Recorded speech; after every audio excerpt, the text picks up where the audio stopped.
میں جو چیز سامنے رکھنا چاہتا ہوں وہ میں 5-7 منٹ میں 10 منٹ میں رکھ دیتا ہوں. اس کے بعد سب لوگ اپنی رائے دیں اور پھر ہم ایک نتیجے پہ پہنچیں گے انشاءاللہ. سب سے پہلے تو میں آپ کو کلیئر کروں کہ میں یہاں پہ ایک صحافی کی حیثیت سے آپ کو کچھ فیکٹس بتانا چاہتا ہوں. نمبر ایک یہ ہے کہ نارملی ایسا نہیں ہوتا جیسا پاکستان میں ہوا ہے. ہم لوگ صحافی اپنے آپ کو میکسیمم کوشش کرتے ہیں کہ کسی کنٹروورسی کے اندر نہ پھنسیں، لیکن اس مرتبہ زیادتی اتنی بڑی ہو رہی تھی کہ ہم لوگ یہ ساری چیزیں دیکھتے ہوئے خاموش نہیں رہ پا رہے تھے.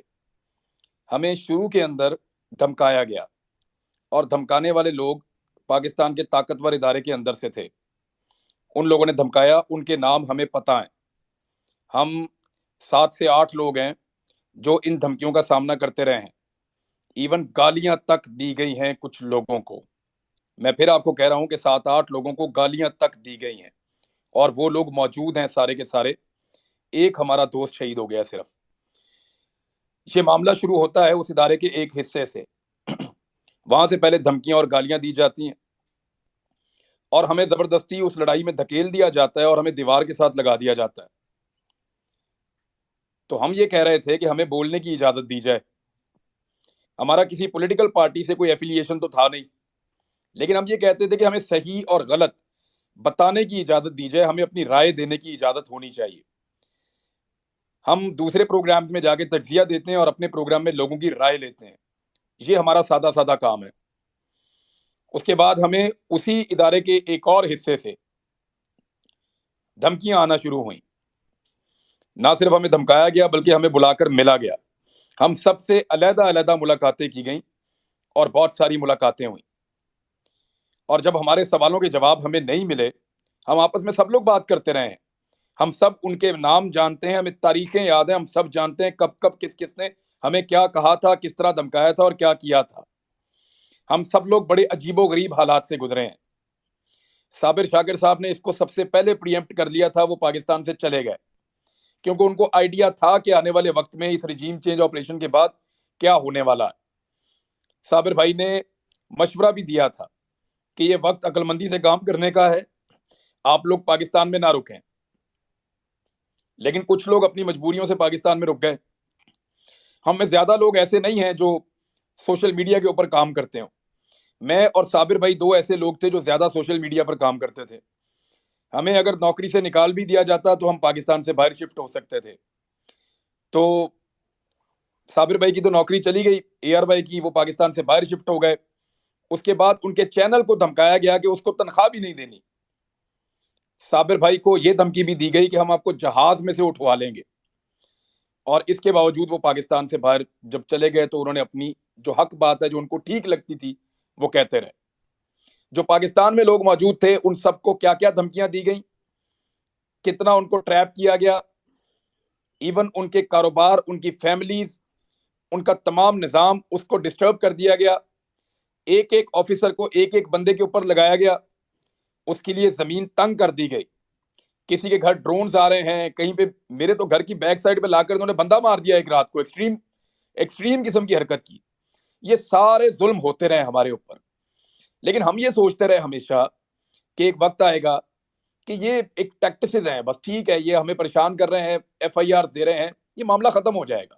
ہمارے لیے یہ لڑائی اتنی رہ گئی کہ جب یہ رجیم چینج آپریشن ریورس ہو جائے گا اور جب پاکستان کی اسٹیبلشمنٹ میں ایک بڑی تعیناتی کے بعد تبدیلی آئے گی تو ہمارا بھی یہ ہوگا کہ چلیں ٹھیک ہے، جن لوگوں نے کیا وہ بھی چلے گئے اور ہم لوگوں نے جو کیا وہ بھی ٹھیک ہو گیا. معاملہ چلو، معاملہ کسی طرح ریزالو کی طرف جا رہا ہے. ہمیں لگتا تھا، ہم ایسے سوچنا شروع ہو گئے تھے چیزوں کو. میری ارشد بھائی سے بات ہوئی تو وہ بھی چاہتے تھے چیزیں حل ہو جائیں. ان کا بھی مقصد یہ تھا کہ پاکستان کو نقصان نہ ہو اور پاکستانیوں کے ساتھ جو دھوکہ کیا گیا ہے اس دھوکے کا ازالہ ہو جائے.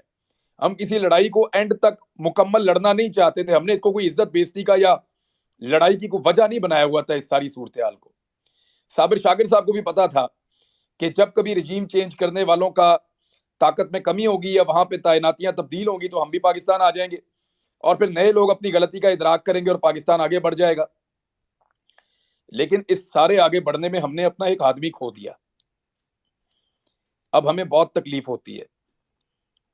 میں سیریسلی آپ کو بتا رہا ہوں، میرا صرف 8-9 مہینے کا تعلق ہے ارشد شریف سے، اس سے زیادہ نہیں ہے۔ اس 8-9 مہینے کے اندر پتہ نہیں اس آدمی نے کیا کیا، مجھے روز تکلیف ہوتی ہے۔ میں اپنی زندگی میں مجھے نہیں یاد کہ میں کبھی رویا ہوں، یعنی جب سے میں نے ہوش سنبھالا ہے۔ اب مجھے بڑا معیوب لگتا ہے، لیکن اس واقعے نے مجھے بیچ میں رلا بھی دیا ایک دفعہ، مجھے اتنی تکلیف ہوئی ہے۔ تو ارشد شریف بھائی نے اس لڑائی کو ایک اور لیول پہ لے گئے، وہ اپنی قربانی دینے کے بعد ہم یہ سارا کچھ بھولنے کو تیار تھے، لیکن ہمارا ایک آدمی شہید ہو گیا ہے، ہمارا خون بہ گیا ہے، اب ہمیں انصاف چاہیے۔ ہم انصاف مانگنے کی کوشش کر رہے ہیں، بڑے عرصے سے انصاف مانگنے کی کوشش کر رہے ہیں۔ جس دن اس کا جنازہ تھا اس سے پہلے تمام صحافیوں کو بلا کر ایک پریس کانفرنس کی گئی، اور اس دن بھی اس کے موقف کو غلط ثابت کرنے کی کوشش کی گئی۔ دس از ناٹ فیئر۔ اس کی لاش کا مذاق اڑایا گیا، ہم اس کو کبھی نہیں بھولیں گے۔ ٹارچر کے بھیانک تجزیے پیش کیے گئے، ہمیں اتنی تکلیف دی، میں 2 دن جاگتا رہا ہوں۔ جس کو میں فون کرتا تھا، میرے دوست وہ رو رہے ہوتے تھے کہ یار اتنا ٹارچر کیا ارشد شریف پہ۔ میری ان سے وہ بہت زیادہ بات نہیں ہوتی تھی، لیکن دل کے بہت قریب تھا۔ جب میں گرفتار تھا، یہاں پہ جویریہ بھابی موجود ہیں، ان سے پوچھیے گا، ارشد بھائی نے ٹک ٹاک بنانا سیکھا صرف اس لیے کہ عمران ریاض گرفتار ہے، میں ویڈیوز بنا کر اس پہ ڈالوں گا۔ وہ آدمی ساری ساری رات جاگتا تھا۔ میں صرف ایک ہی چیز مجھے آرام نہیں کرنے دے رہی اس وقت سے، میں یہی سوچتا جا رہا ہوں کہ اگر میں مر جاتا اس لڑائی میں تو ارشد شریف کیا کرتا؟ وہ تو کبھی چین سے نہیں بیٹھتا، ارشد بھائی کبھی چین سے نہیں بیٹھتا، یہ چیز مجھے سکون نہیں لینے دے رہی۔ میں رات کو صحیح سے سو نہیں پا رہا، بہت تکلیف میں ہوں۔ ہم اس لڑائی کو بھولنا چاہتے تھے، ہمیں لگتا تھا کہ 8-10 مہینے میں 15 مہینے میں برے دن ٹل جائیں گے، اچھے دن آ جائیں گے، رجیم چینج آپریشن ریورس ہو جائے گا، ہم بھی سرخرو ہو جائیں گے، اور آئندہ پاکستان میں اس طرح کے تجربات کرنے سے پہلے یہ لوگ 10 مرتبہ سوچیں گے۔ ہمیں تو اس لڑائی کا اختتام یہ لگتا تھا، کوئی ذاتی پرسنل چیزیں نہیں تھی، لیکن ہمارا بھائی مار دیا ہے۔ اب یہ ایسے اتنے آرام سے ختم ہوگا نہیں، اب یا تو ہمیں بھی مارو یا پھر ہمیں انصاف دو۔ انصاف کے لیے ہم عدالتوں کے دروازے کھٹکھٹا رہے ہیں۔ ہم نے اس عدالت کا دروازہ کھٹکھٹایا ہے جس کا دروازہ ارشد بھائی نے اپنی زندگی میں کھٹکھٹایا تھا۔ اس کو بھی یقین تھا اس کو انصاف ملے گا تو عدالت سے ملے گا۔ ہمیں جسٹس اطہر من اللہ صاحب نے اسلام آباد میں پروٹیکشن دی تھی کہ گرفتار نہیں کیا جائے گا۔ مجھے جب ضمانت ملی تو عدلیہ سے ملی تھی کہ اس کے اوپر جھوٹے مقدمے، اس کو رہا کیا جائے۔ الٹیمیٹلی آپ کو ریلیف عدلیہ سے ملتا ہے، لیکن پاکستان میں عدلیہ کی جو صورتحال ہے وہ آپ کے سامنے ہے۔ یہاں بہت زیادہ دباؤ ہے اداروں کے اوپر، اسپیشلی پاکستان کی عدلیہ کو ہمیشہ دباؤ میں لینے کی کوشش کی جاتی رہی ہے، اور ہمیں ایسا لگتا ہے کہ ارشد بھائی کا خون جو ہے وہ کمپرومائز ہو رہا ہے۔ یہ اتنا بڑا واقعہ ہے جس نے دنیا کے میڈیا کو ہلا کر رکھ دیا ہے۔ یہ اتنا بڑا واقعہ ہے جس نے ہمیں پورے پاکستان کو تکلیف دی ہے۔ یہ اتنا بڑا واقعہ ہے کہ کینیا کے اخبارات کے فرنٹ پیجز کے اوپر یہ چھپ رہا ہے، اور ہمارے یہاں پہ ایک سرخی سے زیادہ یا ایک کالم سے زیادہ ہمارے طاقتور لوگ یہاں پہ لگنے نہیں دے رہے۔ اس کو کبھی حادثے کا رخ دیا گیا، کبھی کچھ کہا گیا، کبھی کچھ کہا گیا، اور بار بار اس کے اوپر موقف بدلا گیا۔ حقائق کو تبدیل کرنے کی کوشش کی جا رہی ہے، کیس کا رخ بدلنے کی کوشش کی جا رہی ہے۔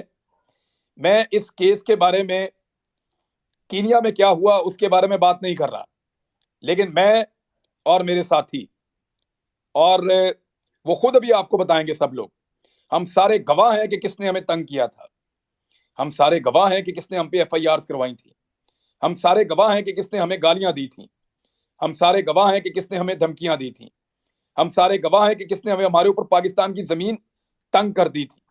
ہمیں پتا ہے، ہم کبھی نہیں بتانا چاہتے تھے کیونکہ ہم سارے زندہ تھے۔ اب ہم میں ایک شہید ہے، ہماری ذمہ داری ہے کہ اس کو انصاف دلائیں، لہٰذا اب ہم بتائیں گے، لیکن کہاں بتائیں گے؟ کیا اس پلیٹ فارم کے اوپر نام لینا شروع کر دوں میں؟ کیا میں یہاں بولنا شروع ہو جاؤں؟ مجھے کوئی قانونی فورم چاہیے، ہمیں کوئی ایسا پلیٹ فارم چاہیے جہاں پہ ہم سب جائیں، اور جا کر اپنا اپنا بیان ریکارڈ کرا کے بتائیں کہ وہ کون تھا جو یہ ذلت اور رسوائی کی کہانی لکھ رہا تھا، وہ کون تھا جس نے ہمارے لیے زندگی کو تنگ کر دیا تھا۔ یہ سارا کچھ ہم کسی لیگل پلیٹ فارم پہ بتانا چاہتے ہیں جہاں پہ یہ ریکارڈ کا حصہ رہے، اس بات کا پتہ کروایا جائے کہ کون لوگ اس کے پیچھے تھے، تمام مدعیوں کے انٹرویو لیے جائیں، اور اس کے لیے ضروری ہے کہ سپریم کورٹ آف پاکستان کے چیف جسٹس ایک کمیشن بنائے، ایک کمیشن بنائے اپنے سرونگ ججز کی زیر نگرانی جو کام کرے، اور تمام لوگ اس کے اندر اپنے سٹیٹمنٹس جا کر جمع کروائیں، وہ اس کی رپورٹ مرتب کرے اور یہ سلسلہ ختم ہو۔ پاکستان کو مذاق بنا کے رکھ دیا ہے۔ اب ہمیں یا تو ارشد شریف کا قرض اتارنا ہے تو سب کو مل کر آگے بڑھنا پڑے گا۔ دیکھیے اس کے جنازے میں کتنے لوگ آئے آپ سب نے دیکھا، کیا ہم صرف جنازوں میں شرکت کرنے والے لوگ ہیں؟ کیا ہم کسی کو انصاف نہیں دلا سکتے؟ یا اگر کوئی زندہ شخص ہے اور وہ انصاف مانگ رہا ہے تو اس کو انصاف نہیں ملے گا؟ وہ چیختا چلاتا اس دنیا سے چلا گیا، چیف جسٹس کو اس نے لیٹر لکھا، سب کو بتا رہا تھا، ٹی وی پہ کہہ رہا تھا، جنگل میں پڑا ہوا تھا 2.5 مہینے سے، ایک ہی قمیض کے اندر وہ ویلاگز کر رہا تھا، اس نے خود بولا اپنے منہ سے۔ تو کیا جنازوں میں شرکت کرنی ہے؟ کل ایک کا جنازہ پڑھ لیا، آج دوسرے کا پڑھ لینا، پھر تیسرے کا پڑھ لینا، اور ایک ایک کر کے سارے مارے جائیں گے۔ جو بھی سچ بولے گا مارا جائے گا، جو آئینہ دکھائے گا، سوال پوچھے گا، مارا جائے گا۔ یہاں پہ اس سلسلے کو آپ سب روک سکتے ہیں۔ مجھے آپ سے یہ کہنا ہے کہ میرے پاس ایک طریقہ ہے آئین اور قانون کے مطابق، اور وہ طریقہ ہمیں ارشد شریف نے بتایا ہے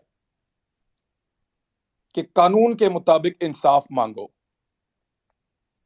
خط لکھو، چیف جسٹس آف پاکستان کو خط لکھو۔ میں نے آج چیف جسٹس آف پاکستان کو خط لکھا ہے، میں نے جا کر اس کو لیٹر باکس میں ڈالا ہے۔ لکھو چیف جسٹس آف پاکستان کو خط، اپنا آئینی اور قانونی حق استعمال کرو۔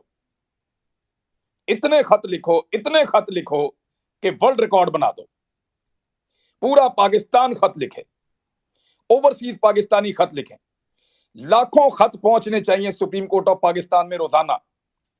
آج شروع ہو جائیں، اگلے 10 دن تک خط لکھیں، روز خط لکھیں، سارے خط لکھیں، بچے لکھیں، خواتین لکھیں، بزرگ لکھیں، نوجوان لکھیں، سٹوڈنٹس لکھیں، مزدور لکھیں، تمام لوگ خط لکھو، لکھو خط اور بھجواؤ چیف جسٹس آف پاکستان کو، جھنجھوڑو اپنے ایوانوں کو، اور وہاں خط میں صرف چھوٹی سی ڈیمانڈ کریں اپنے الفاظ میں کہ ارشد شریف کو انصاف دلوائیے اور ایک انڈیپینڈنٹ جوڈیشل کمیشن بنوائیے جہاں پہ جا کر ہم تمام حقائق رکھیں۔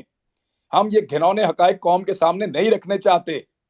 کپڑے اتارنے کا شوق کسی اور کو ہوگا، ہمیں کسی کے کپڑے اتارنے کا یا کسی کو ذلیل کرنے کا شوق نہیں ہے۔ یہ ہمارا اپنا ادارہ ہے، ہمارے اپنے لوگ ہیں، لیکن اگر ہم کچھ بتانا چاہتے ہیں تو ہمیں ایک فورم چاہیے جہاں پہ جا کے ہم یہ ساری انفارمیشن دیں۔ تو میں آپ کو یہ نہیں بتا سکتا، میں نے صابر بھائی کو بتایا ہے کہ یہ کیسے ہوا خط لکھنے والا معاملہ، لیکن یہ ارشد بھائی کا آئیڈیا تھا۔ آپ سب لوگ خط لکھیں، 5 لائنیں لکھیں، 2 لائنیں لکھیں، 4 لائنیں لکھیں، 4 صفحے لکھیں، تفصیل لکھیں، اور ارشد شریف کے لیے چیف جسٹس آف پاکستان سے انصاف مانگیں۔ لکھنا کیا ہے؟ صرف to the chief justice of Pakistan Urdu میں لکھیں یا انگلش میں لکھیں، اپنی ریکویسٹ کریں، لفافے میں ڈالیں، ٹکٹ لگوائیں، اور لیٹر باکس میں ڈالتے ہوئے اپنی 10 سیکنڈ کی ویڈیو بنا لیں۔ جب آپ اس کو لیٹر باکس میں ڈال رہے ہوں تو اپنی 10 سیکنڈ کی ویڈیو بنا کر یہیں پہ بھی ہم لوگ طے کر لیں گے، بہت سارے ایکسپرٹ موجود ہیں، کہ اس کا کوئی ہیش ٹیگ بنا لیں یا کوئی اس کی کمپین لانچ کر دیں۔ جو شخص بھی لیٹر ڈالے چیف جسٹس آف پاکستان کو انصاف کے لیے، وہ ایک جملہ وہاں بول دے کھڑا ہو کے لیٹر ڈال کے کہ ارشد شریف کو انصاف دیجیے، اور 10 سیکنڈ یا 5 سیکنڈ کی وہ ویڈیو سوشل میڈیا پہ اس ہیش ٹیگ کے ساتھ ڈال دیں۔ ہم چاہتے ہیں کہ اتنے خط لکھو کہ ورلڈ ریکارڈ بن جائے۔ مانگو انصاف تب تک جب تک ملتا نہیں ہے، اور یہ آئینی اور قانونی رستہ ہے۔ آپ سب لکھیے چیف جسٹس آف پاکستان کو خط، سب لکھیے، 10 دن تک خط لکھیے، اس کے بعد کیا کرنا ہے اللہ اور رستہ دکھائے گا انشاءاللہ۔ صابر بھائی آپ بات کیجئے۔